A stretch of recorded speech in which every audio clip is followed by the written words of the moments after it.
Okay, so so yeah, when he taught me that it was whole word recognition, that made sense to me. It made it feasible to me, and I was like, oh wow, that's genius. And obviously, with supercomputers now, we can pair images next to each other, back to back, stack them, and then basically figure out what they are rather quickly. That's probably not a very good explanation of what's actually happening now.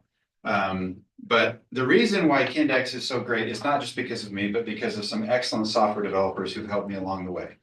And we've probably used between 10 and 20 at this point since the year 2015 when we launched. So, but anyway, they've all been excellent. And one in particular named Ben Garrett, he's from Kaysville as well. And interestingly enough, happens to be a distant relative, a third cousin. And he had been working in artificial intelligence services for about 6 years. Well, I'd say probably 4 years before AI became really a popular thing. So he was way ahead of the pack.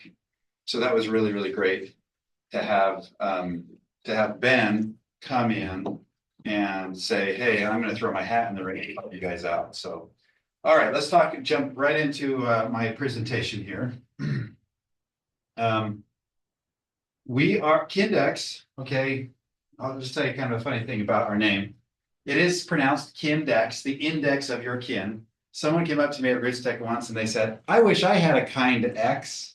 And I was like, oh man, I need to help people understand how to pronounce our company name. But no, it is the index of your kin, and that is the intent of the software. It is a records-based software. It is not a tree-based software like Family Search. We can extrapolate names, places, and dates from records.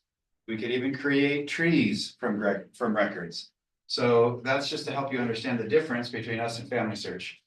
We do not have a family tree system in Kindex. That's not the intent. The intent is it's basically like a mini digital library of your own records. Okay, so it is completely records based. Okay, it is also your platform to democratize your history. So when I say a platform, that's a very important word. Means it's a space for you to upload all of your files. And not only just your files, but transcribe them to make them searchable. So it is a searchable platform, and you can democratize your history, meaning historically we've always had I'll just say the scholarly folks define history, and that is fine because they're very good at what they do. However, they will condense down the works of people like you and me and pick and choose what they want to share. Now, when you have your own platform, you can provide whatever you want to share in places like Google and Yahoo and whatever, search engines, okay? You can provide to the world your data. So essentially, your Kindex is a place to democratize your history or put your stuff out there without having to wait for a group to come along and pluck out whatever they want about Payson, Utah, or about wherever you're from, okay? So it is your platform to democratize your history and to make it as public or as private as you so choose, okay? It is not, I would actually liken, Kindex is actually very similar when it comes to their public archives to Wikipedia. Very, very similar, okay? When it comes to their private archives, it's sort of like a non-referenced library, private collection in the back room behind a library, okay? The private collection can be of your own choosing. So you can pick a public archive or a private archive in Kindex. We did create a really clever change recently where you can kind of have a quasi-public private, and I'll show you that in the demonstration today. Let's see. Make sure I'm okay. We'll talk about the auto index service. So auto indexing is not only transcribing, but it's also indexing. And let me explain why this was so important and pivotal to Kindex. When we first launched Kindex in 2015, we knew that handwriting recognition technologies would be available someday. We didn't know when, but we thought, you know what?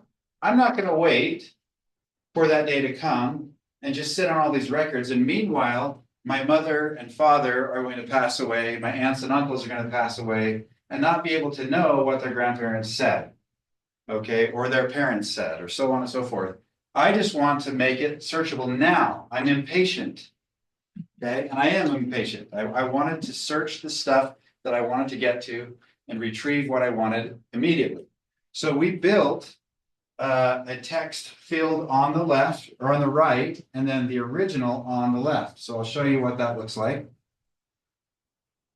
here. So we'll jump into the Dorothy Smith and Ellsworth Clark archive. These are my grandparents.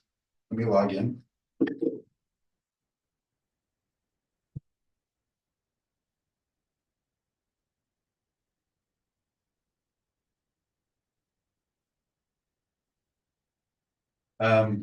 So before we jump into this, I wanted to just demonstrate real quickly what we've got here. So this is my grandmother, and we've got 2,026 records in this archive, 702 of which have been transcribed.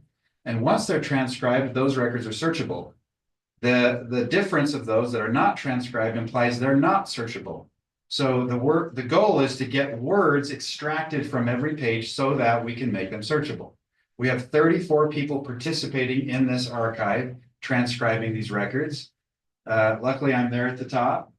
And then there's my cousin, Kathy. She's a part owner of Kindex. And then my other cousin, Janine Wright, who I rarely engage with, but I am now more so on Kindex.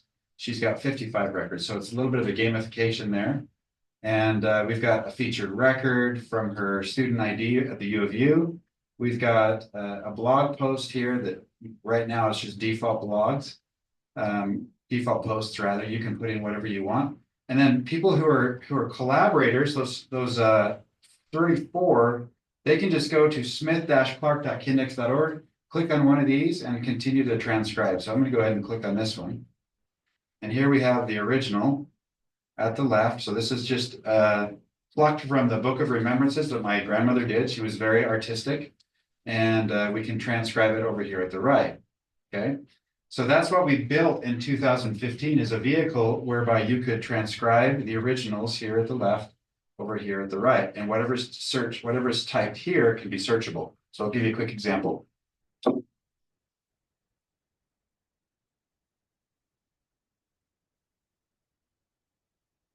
Now, I could do it all uppercase if I wanted, but.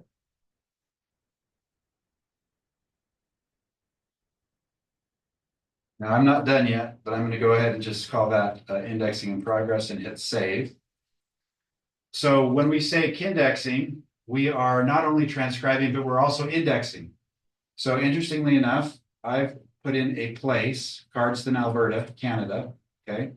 And if I go to the homepage again, and I go to places, and I go to Cardston, let's see if Cardston shows up. It might take a little bit for it to. There it is. Was it there? Oh, there we go. Okay, Cardston, Alberta. So it's going to pluck out the places, names, and dates from every transcription instantly and place it on a public-facing space for Google to find. So this could be a public archive, private archive, but what it's doing is this is that quasi-public private that I was talking about, where it's extracting those keywords that people are likely to search in Google for Google to trip on, if that makes sense. So even though this might be extremely private information, it's pulling out persons, places, dates, events, subjects from your data and making it public, okay? Now, if you're a very, very private person and you don't want that stuff to show up, you can actually say no to listing all of these, okay?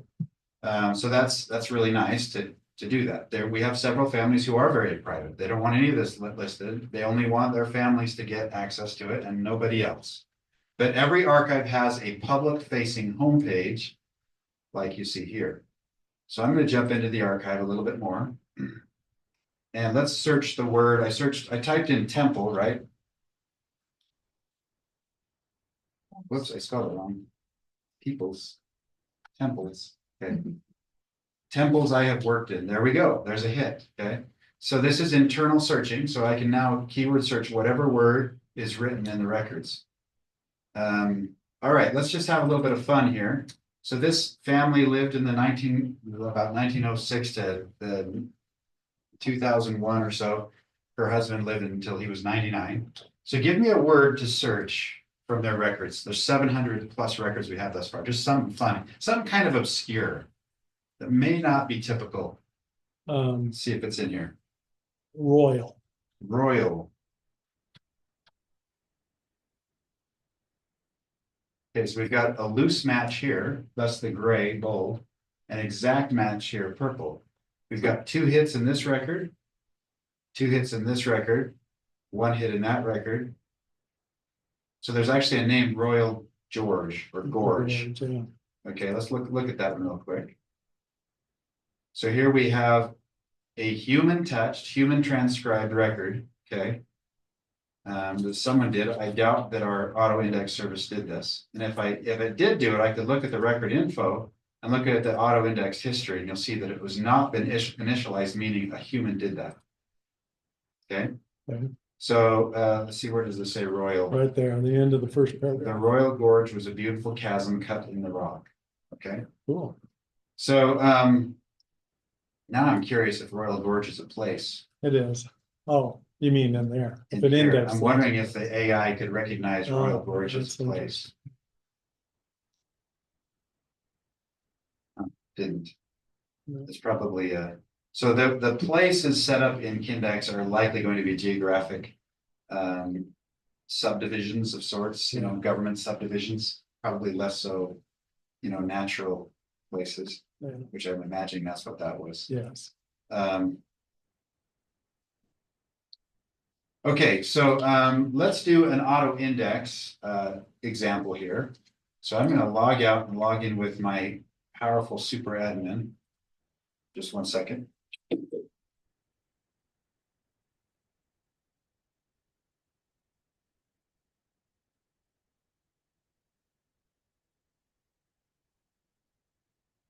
Thank goodness none of you know that password.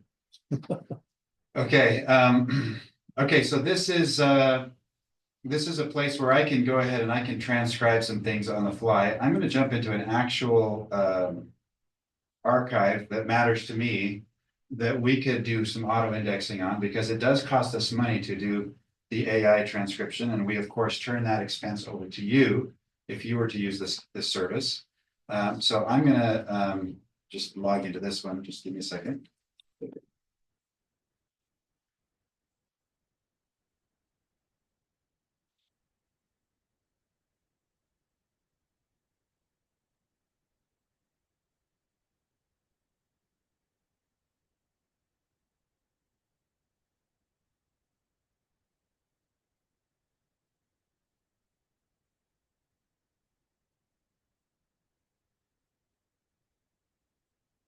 Okay, so I have now special powers, and I can go into the family newsletters. And looks like we've got quite a bit here, 44, 22. So we've got a lot of typewritten ones. I'm going to see if I can find some with some handwriting. While I'm going to find the handwriting ones, I'll just go ahead and click this auto index button. And we're going to not pay the fee, but let me see if I can hide this. Yeah, go to the 3 dots of more and hide floating meeting controls down towards the bottom. Okay, we'll go ahead and queue that up. Okay. So what this is telling me is that, okay, while those are being auto-indexed, this little robot with a check mark icon is going to be affixed atop all of those little thumbnails, telling me that the computer has actually extracted the text. And what that means to me as a human is I can now jump in and I can jump in and transcribe rather the computer touched extraction and make sure that it's 100% accurate instead of 90% to 100% accurate. So I can definitively make sure that's 100% accurate. Some of the things I can do is I can correct mistaken transcriptions and misspelled names. Another thing I could do is if there is an image, I can improve its description. In other words, replace nouns with proper nouns, which is key because it's extracting persons, remember. And then I can select complete to gain a purple check mark, which implies human completion, enabling the share page, or in other words, the ability to search it or share it with the world. And then, of course, I can add additional extraneous information about the record, like maybe where I obtained this record, or the place of its creation, or the author of this record, stuff that's not necessarily written intrinsically in the record, but extraneous or about the record, okay? That's called record information. All right, so you'll see that these are all spinning. A lot of them are already done. And while we're getting some of those done, I'm going to go ahead and jump into some of the handwritten media. We've even got some audio. So if I wanted to, this interview from Stan Larson, I could go ahead and transcribe that too. That's about an hour-long interview, 60 minutes. And I could immediately push that to text, all of his spoken words. But I'm not going to do that one now for the sake of time. See if I can find some handwriting. In fact, I know that I have some over here in this particular sub-collection. Ruth Bentley is an old neighbor that grew up next to me in Farmington, and she was a distant relative. We have an old Clark letter here. That's not very good quality, but I'm going to go ahead and run it anyway. The scan is not very good quality.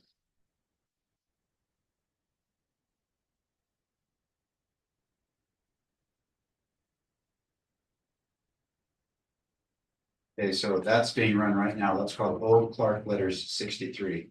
We will review that document here momentarily. So remember that name of that file.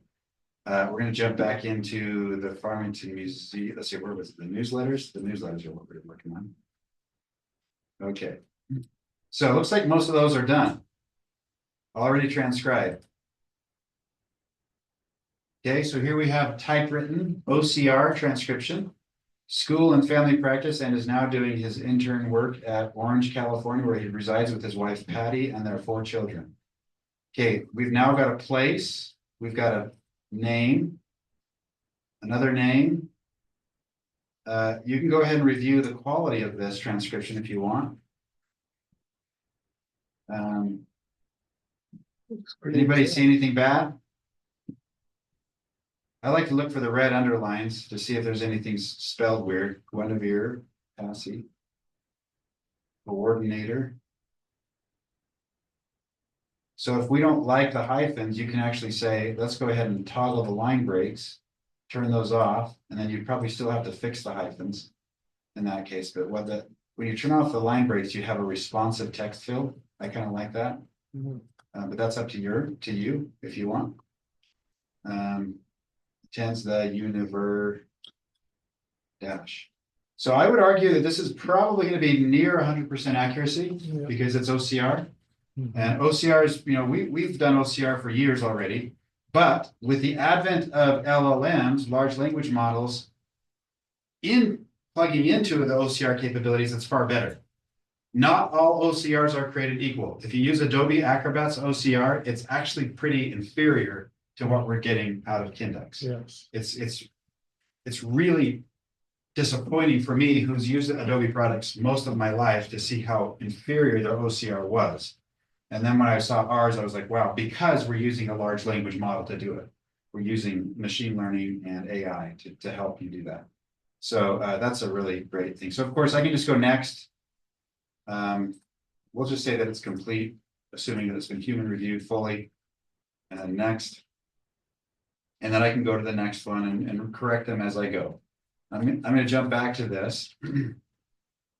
I'm not sure which record I was on there, but it might have been newsletter 10. I'm not sure. Let's see if I'll select all of these and see. I've got a lot more to review and make sure that it is accurate. But who remembers some words in that last document? What word do you remember? I saw Ephraim spelled without an H. So, okay, so we'll do E prim like that. Yeah, yeah, Yeah, there you go. There, is that the record? yep, that's it. Okay, so if I remember Orange County or something, Orange, California. Okay. I think that's the one actually. It's not the other one. Let me just check to see if Ephraim's in here.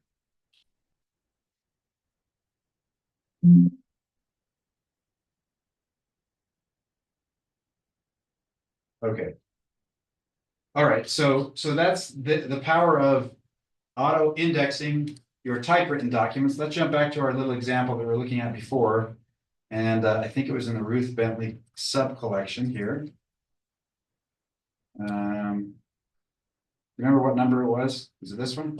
63? Was it the old Clark letter That was the old- 63? 63. 63, I think. Okay, let's see how this did. Now, I'm really giving it a challenge because I'm giving it a low resolution scan. Okay, Yeah, and I'm also Cut off. it's also poorly cropped. yeah. Okay, so let's try this. I don't know how much longer he will stay. His being gone so much makes it lonely for me. But so far so good, right? But I am getting used to loneliness. Now, interestingly here, she spelled lonely with a Y, and this one corrected it with an I. Okay. So it is going to do some spell correcting. If you want it to be the original, you'll have to change it back to what the original said.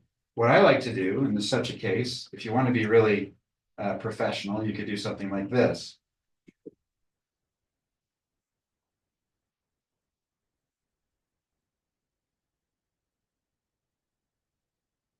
So I put the correct spelling in brackets and I've left the incorrect spelling, okay? Now, does that know, so it knows where the gutter of that notebook is, huh? It did, That's yes. interesting. Now, I didn't look- even realize that was 2 pages. I thought it was Yeah. 1 page with the left side cut off. correct. And what we've noticed as we've used the different models, as they've improved better and better, they themselves have ensured that it would recognize the gutter. So there was a time where it didn't.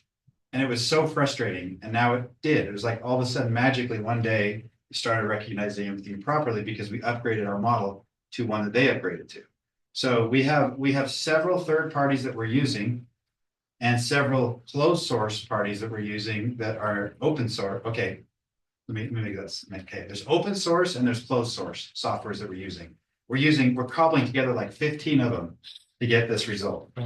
Because we're not just doing typewritten OCR, we're doing handwriting and we're doing audio and we're describing images. So we're using a whole slew of third parties, including our own technologies that we've built in-house to be able to give you this nice result.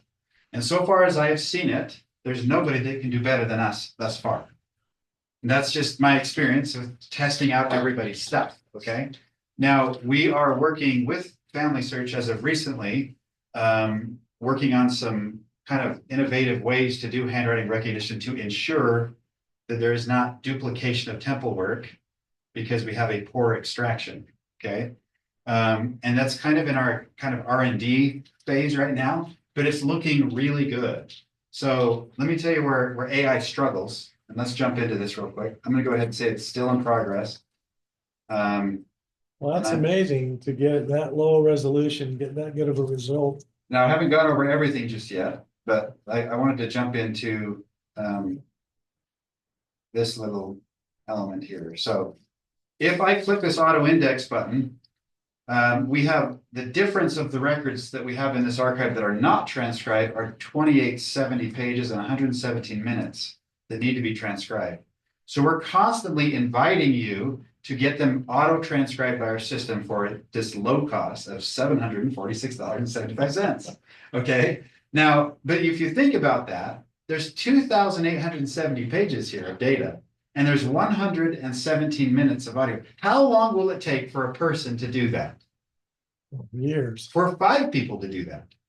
Is it worth $746? Okay. So I'll let you make that decision, make that call. But to me, we've been able, like at Rootstack, we had a lady come in who had her Civil War records that she had up for since 2016, I think. And she saw this service and she's like, well, go ahead and do it on mine. Do it, all of them. So we did them right there at Rich Tech. And she paid $400 or so, and all of her Civil War records were instantly transcribed. Now they're searchable to the internet. They're Google searchable, okay? Which is really, really powerful because she has a public archive. So, but I did want to show you this little tips element. So this tips page is really important. When it comes to auto indexing, we have about 8 or 9 tips that I want you to follow and consider. Number one, make sure that your original is clear text as well, like a high resolution scan. As you saw, that last one wasn't the greatest. It could have been better. Okay, but I guarantee you we'd probably find a fault there sooner or later because the quality of the scan was not very good. So clarity of text matters. Number two, defined limited text blocks. That matters. So if you scan an entire newspaper page, that's not limited text blocks. There's a lot of text blocks on a newspaper page. Okay, you're going to probably get the machine to just cop out and say, oh, I can't do this. This is too hard. And it'll just give up. Okay. But if it's just basic, it'll do quite well. We did have a situation yesterday, actually, where we had typed text that was like this, but they had scrunched all the, if you know what leading is, or the spacing between the line items, they had scrunched it together so tightly that the system just failed because there was too much text on a page, even though it was a side-by-side text. So you want to have, so basically, so I'm a graphic designer by trade, and I have taught people and been taught that you do not squish your text together, okay? And had the graphic designers originally, whoever created that document, followed that principle, they would have had a decent extraction, okay? So define limited text blocks, that matters. Did you have a question? No. Okay. Text rotation. So this matters too. It's one of the reasons why in Kindex, we enabled it so that you could rotate your records. If they're upside down or sideways, sometimes the system will fail because it's sideways. It's got to have them, right side up. Now I have noticed a change as we've advanced in the various third-party services. Even upside down, it will do it better. Okay. So, but nonetheless, do us all a favor, even the AI models, and make sure you turn your stuff the right side up. Okay, proper data capturing. This is another example where in the last one we had it cropped, they severed the page. Okay, so crop them properly. Something that you need to know about AI when it's, or computer vision, I should say, when it's looking at records, it has a limited vision. So think of it this way. Has anybody ever worked in the printing business before? Printing industry? Okay. Well, I'm going to teach you about a principle called gang run. Okay, a gang run is one of the reasons why all the print shops that used to be around have folded in our communities, because the people who took the gang run concept seriously really made bank. So if I wanted to get a business card done locally, I'd call the local print house and I'd say, I need a business card. They say, okay, how much do you got?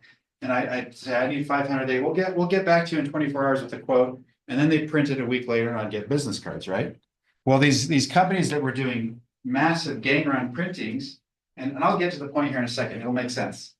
What they said is, we're going to go online, we're going to have a calculator built in so that everybody who wants business cards, that wants them 4 colors on both sides, can order them through us. And instead of us running our printing machine for just this one customer, we're going to run it for 3,000 customers all at once for all their business cards. And we're going to have these print press guys working overnight, okay? So that they did is they laid these all out, all these different business cards from all these companies. They ran them all at once, and they made the printer print the entire area full of business cards of all these different companies all at once. And they cut them all up and shipped them out within 2 or 3 days. Instead of me having to wait a week, I got them in 2 or 3 days, and probably for a cheaper price. So AI is doing the same thing. It's putting all of the images that you're giving it back to back, all side to side, and it's taking one snapshot and describing everything. So if you do this to your documents, okay, where this is the whole page and you have a little tiny document there, you're actually giving the AI a disadvantage of its computer vision because you're not taking up the full width and height of the page. Okay, so that you've got to maximize its scale within its space. If you don't, the AI will be more blind when it's trying to recognize your data. Okay. Number 5, record type performance in Kindex. This is the way that we like to say it. STT means speech to text. We perform the best at speech to text than anything else that we do. The reason why I started Kindex, where there's many reasons, but one of them was because I interviewed World War II veterans and I love what they were saying and their wives. They were talking about some incredible things. And I wanted these words to be known to the rest of the world, but I had no way to extract text from their 2-hour interview. Okay. So that's speech to text, which we can now do. IC is image captioning. So if you upload a picture, it'll say, this is a picture of a farmer in front of a tractor in a wheat field behind him and a mountain behind that. It'll explain what's going on in an image caption. It does a phenomenal job at image captioning. However, it doesn't give a proper name to the farmer. Thank goodness. If AI knew who everybody was, I would be nervous. Okay. So image captioning is what Kindex does as well. OCR stands for optical character recognition or type recognition. And HWR is handwriting recognition. So we put that as so-so, even though it's phenomenal, but we put that as so-so because it all depends on what you upload, what kind of chicken scratch you upload. Okay. Number 6, tables. So this is an important thing to realize. Original tables with typed text perform better than tables containing handwriting. So your indexes, or let's say your muster rolls, your census records are usually giant tables written in cursive. I mean, up to a certain point, right, in our society. Those are really difficult for AI to dissect and extract properly. And so, like I said, we are working on a service to be able to do that better than what it has been doing. When you're going to extract text from audio, it prefers English. When you're going to extract text from an image and have it describe the image, it will be in English. However, if you have, let's say, a Cyrillic document or a Russian document or a Chinese document and you scan it and it's handwritten and you put it in Kindex, guess what? It'll give it to you in those characters of that language, not in English, but in those characters of that language transcribed. It does phenomenal. I'm so impressed. Spanish, Portuguese, very, very good. It doesn't do shorthand. We tried shorthand. It does not do shorthand well at Rootstack, but it was incredible. I'll give you a quick example of that if you're curious. What kind of time do I have? Am I good with time? You got about 10 minutes. Okay, let me just show you a quick example of that.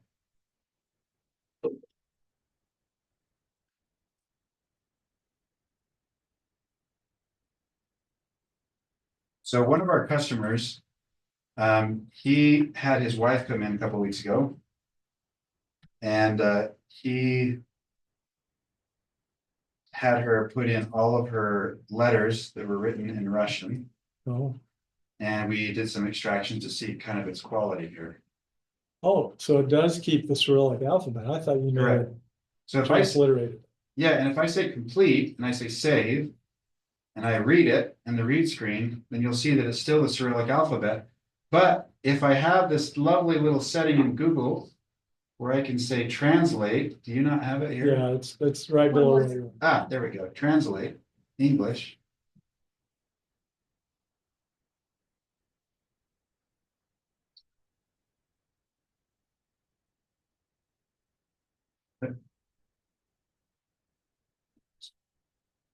Come on, I'm waiting for it to translate.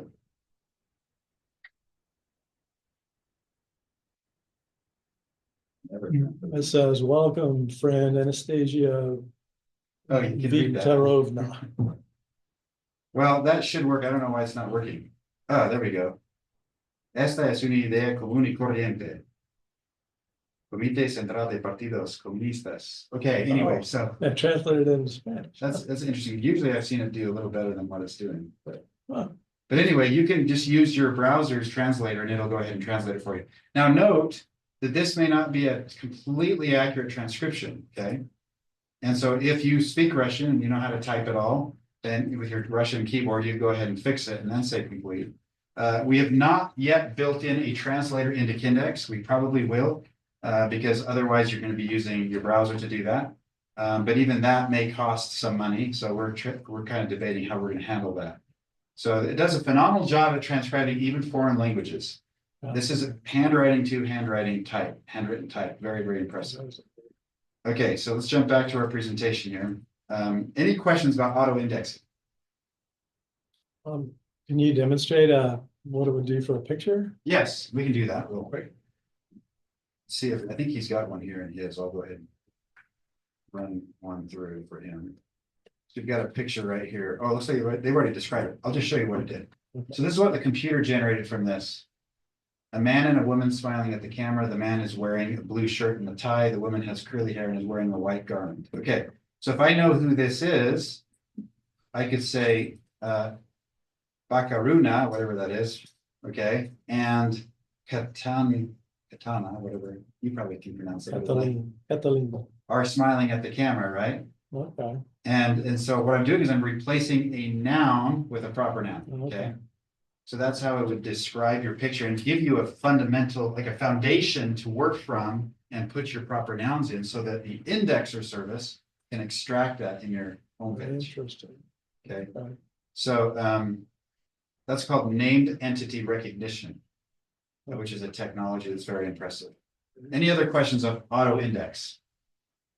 Okay. All right, so let's move on. I'm going to talk a little bit about the why, okay?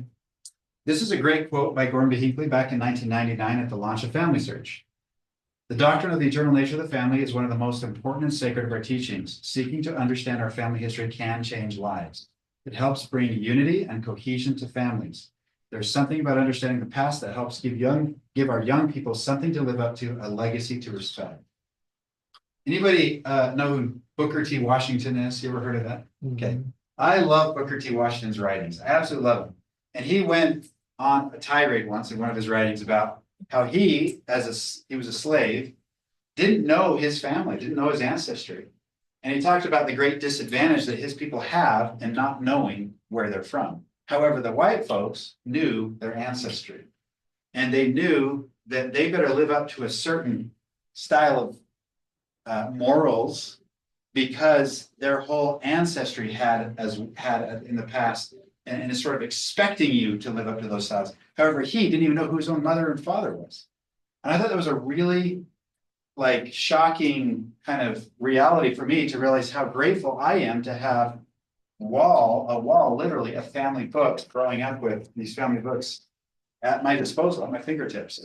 So that's really cool being members of the church to be able to have that if your ancestors have in fact kept a history. Here's another quote by D. Todd Christofferson. Those words are still true today, and in the 22 years since I first heard them, he's referring to Gordon B. Hinckley's, I have marveled at the social and spiritual benefits we've all enjoyed from searching out our ancestors, not just from finding genealogical facts, but from discovering individuals' stories. That is very important to me. That's why I wanted to search the words of the records. That's why I wanted to search the cursive. That's why I wanted to hear or search the words of these oral histories, so I could actually learn from the stories. That's what brought me into family history.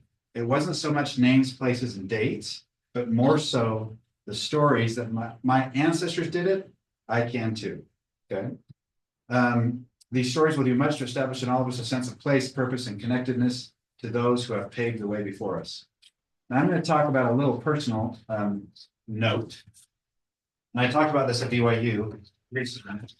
So in 2013, we were having our third child and excited, and we got to do the what do they call it? Where they Ultrasound. The ultrasound. Thank you. And got to see. The tummy rub. Thank you. The tummy rub. Yeah. We got to see I got to feel my baby kick. I got to do the ultrasound with my kids. We got to see my little boy put his thumb in his mouth. It was so exciting. That was about week 20. Okay. And at week 28, I had a late night. I was working on the computer doing programming or some crazy late at night. And then I get this call. My wife says his heart isn't beating. And my boy that we had seen died. He had died, I don't know, a day or two before, who knows, but she was sick a couple of days before that. So we went in and had to deliver a stillborn baby. And that was heart-wrenching for us. We struggled with that. I had never had anything harder to deal with in my life than that. And my wife even more so, because she felt like she was the one that did it, right? It was her fault. So it was heart-wrenching for us. We were angry.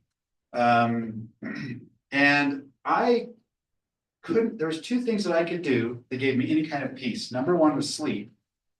Didn't matter if I read my scriptures or prayed or went to the temple. It just wasn't, I wasn't healing, okay? And I was angry. I didn't know what was going on. The other thing was family history. For whatever reason, family history called to me in that time. And it was a very dark time. And what I was searching for was stories of ancestors who had also lost their children. And I came across one, his name was Clark Guthrie, and he was a young man excited to conquer the world. He was not a member of the church, living in Idaho, and came across Myrtle, England. They got married. He got her pregnant about a year into their marriage, and she delivered a baby. The baby died, and Myrtle died a week later. He was all alone. This is 1911, I believe.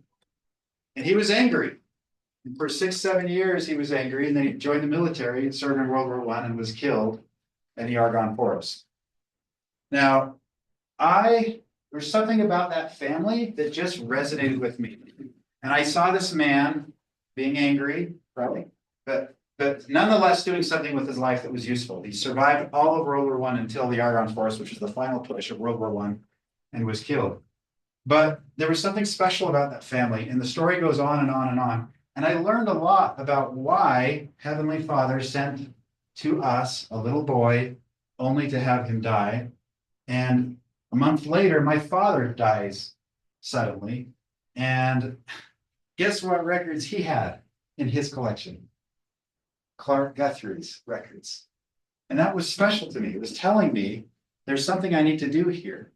And it was very important for me to push forward in what we're doing. So in many ways, I dedicate a lot of what I'm doing to Kindex, to what God, I feel, wants me to do. Now, each of you have little things that I'm sure you're working on and you feel that God wants you to do. And I say, do them. Because if you don't, who will? And that's kind of what drove us to do Kindex. So President Nelson spoke of the word nourishment. Names for the temple are like nourishment. And so this is what is nourishment to me. And Kindex is nourishment for me and my kin. And it can also be nourishment to yours. Thank you so much for your time. Do you have any other questions? Go ahead. Is there a lot out there? Is there a tutorial or a user's manual or something as we get into this? Great question. So the question is there a tutorial or a user's manual? If we go to YouTube, you can go ahead and just search Kindex Archives. And probably the best video for you to watch, this is a really good one. If you all know who James Tanner is, I presume you all do. Mhm. James Tanner and I had a little sit down and we chatted. This is a very thorough movie. This is probably your best one to watch. This is an 18-minute, so a shortened version. So this is 47 minutes, very detailed. And this is 18 minutes. And then this is Devon Lee from Family History Fanatics giving me a rave review. She was fabulous.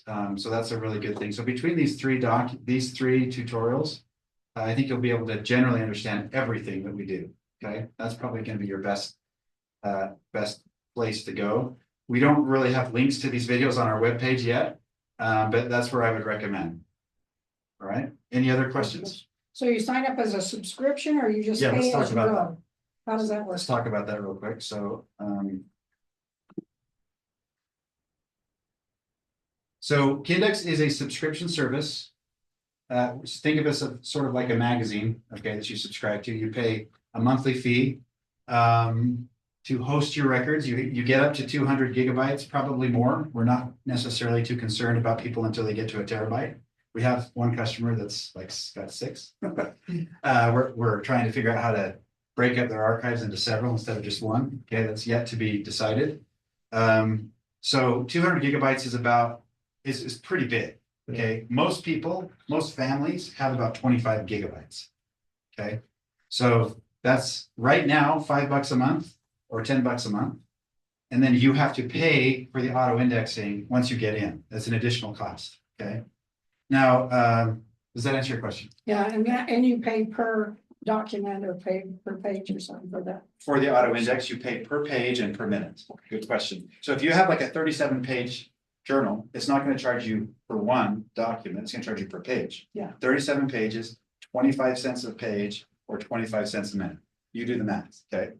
But. And the calculator will do the math too. Yeah, like you told me, you don't wanna auto index 5 pages because there's a $5 minimum charge. Yep. And you're not getting your money's worth. So how many pages is? Yeah, if we were to charge 25 cents, the credit card transaction alone, we wouldn't make You- no money. you'd be Okay, so paying, it's a yeah. $5 minimum. So you can get up to 20 pages for $5, 26 pages, 525, 27 pages, 550, so on and so forth. Does that make sense? So what I've done is like I did my missionary journal. And it's probably, 120 pages, and it was like $7 or something. And I was so impressed. I didn't think anybody could read my handwriting. Yeah. I know, it's He incredible. has the chicken scratch. Yeah. Like that Russian handwriting that you just did, I can read Russian, but I cannot read Russian handwriting, but that machine read it. That's amazing. to It's me. incredible. It's incredible. So any other questions before I jump on to what's next, what's coming with Kindex? No more? Okay. It's well worth it. So we are going to increase the rates. 510 has been the rate since 2016. We've got to change that if we want to stay in business. So we are going to increase the rates. So if you want to jump on, I'd say jump on this month if you can. You mean we'll be grandfathered in for the old rates? Those who have the 5 to 10 will be grandfathered in, yes, Oh, okay. for a time. Okay. Who knows what this is? External hard drive, isn't it? No, it's not. Take a look at it. It's called a data cassette, okay? That is a 30-year, has a 30-year lifespan so far as they know, okay? And that is what they store in the Granite Mountain east of Salt Lake, okay? And that's where we're putting everything in Kindex as of a week ago, okay? So we have what's called an air gap storage service. That's going to be a separate service. And we're calling it the Kindex failsafe. So yes, indeed, your stuff is backed up on Amazon Web Services and Microsoft. That's great. But we want to be a little bit more prepper-like, I guess, when it comes to your data. So we're putting it in 300 feet down in a granite mountain, okay? And a tape like that, or several tapes like that, okay? And so we're backing up everything, but you do have to pay for that service, but it's great. It also comes with the ability to download your entire archive at any given time. Right now you have that service, but you'll see that will change a little bit. So you can download all your transcriptions, all of your files that you've uploaded, all of your extraneous data you've added to those records as an XLS or a zip through that Kindex failsafe service. We're working on another feature, which I'm really excited to do, where you can send all of your transcribed data to Family Search memories related to that person. Okay, so this is like stuff that you would do before you die. Okay, so you click on this and I say record info. Fine, have to be a collaborator. No.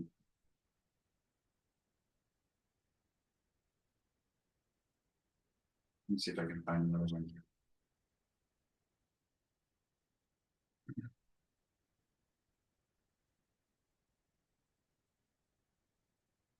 Okay, so I can attach this particular,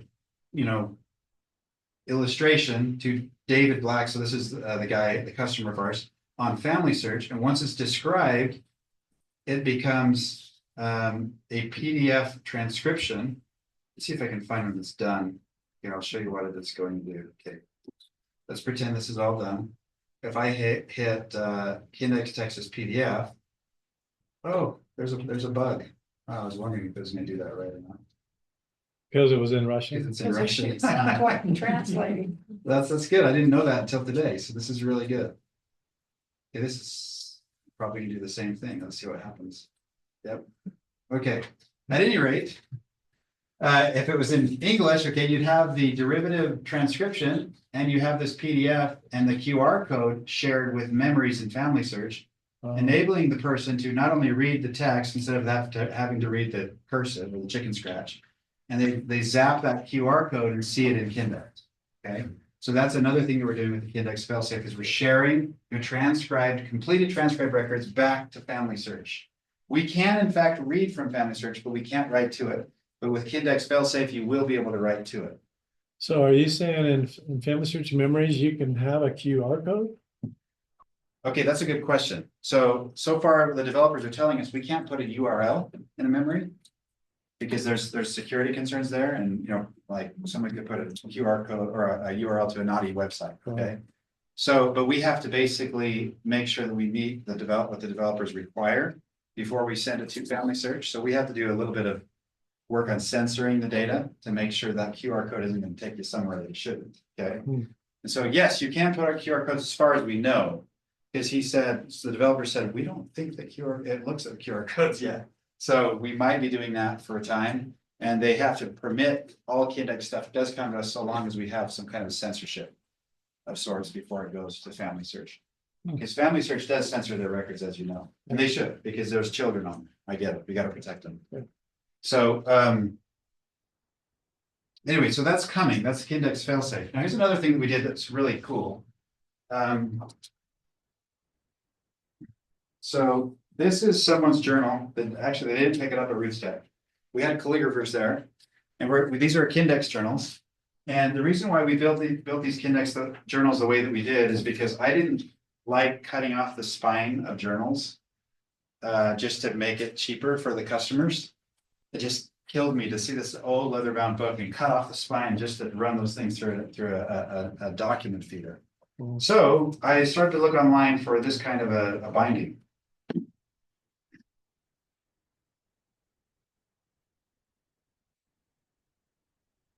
See what I just did there? Have you guys ever seen that before? No. Isn't that cool? I saw that and I was like, okay, this is perfect. So now I can have our customers complete their journal, send them to us. We scan them very cheaply, just simple pages, right? And then I when I'm done, put the binding back on.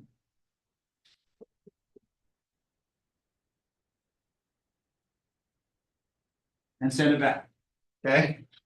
And I don't have to be destructive to their journal, okay? So that's kind of a nice little thing. We're giving these away when people were signing up at RootStack, non-destructible journals. And we were also allowing them to send them back to us, and we would transcribe and scan them at no cost for them and put them in their archive.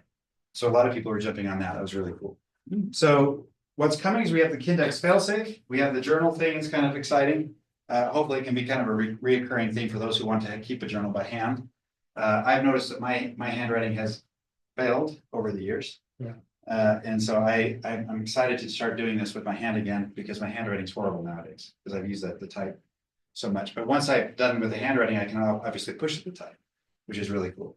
The last thing that I'll talk about, I know I'm a little bit over time, but is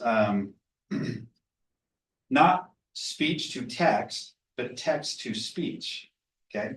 So we had a customer recently say, I'm going to pass away soon, and I want my journal transcriptions or my letter transcriptions to be spoken to my descendants in my voice. And I have too many of them that I don't have the time to do all the narration myself.